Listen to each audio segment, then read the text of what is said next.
Ce livre est une sorte de vade-mecum du lecteur de Mein Kampf, un vade-mecum pour savoir exactement à la fois ce qu'est ce livre, ce qu'est son auteur, quel est son contenu et quel a été le destin de l'ouvrage en question.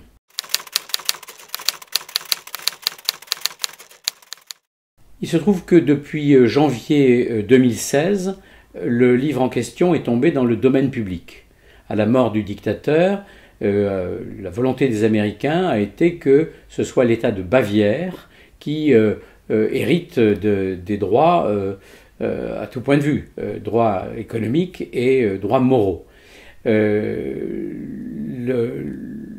temps est donc venu où il est possible, sans faire d'édition pirate, et Dieu sait qu'il y a énormément d'éditions qui se promènent ici ou là, sans faire d'édition pirate, de publier un ouvrage avec un appareil critique qui permette de comprendre le phénomène.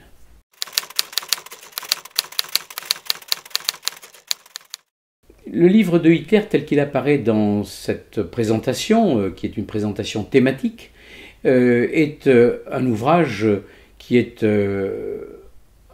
plutôt besogneux, fait de briques et de broc, dont beaucoup de ses détenteurs n'ont pas fait la lecture, et en même temps c'est un ouvrage qui, compte tenu de la polémique qui a eu lieu et qui a lieu encore autour de cette nouvelle publication, c'est un ouvrage qui pourrait apparaître comme magique. Or, il apparaît bien qu'on ne devient pas nazi en lisant Mein Kampf. Si on est convaincu par les élucubrations de Hitler, c'est qu'on était nazi avant de l'avoir lu. En revanche, il est très très important de connaître ce document. Et au-delà des polémiques, il y a un personnage qui est très important qui dit qu'il faut le lire. Il s'appelle Martin Niemöller, c'est un pasteur, c'est un des résistants à Hitler. Il a passé plusieurs années en camp de concentration et je pense qu'il a autorité pour nous dire qu'il faut lire cet ouvrage.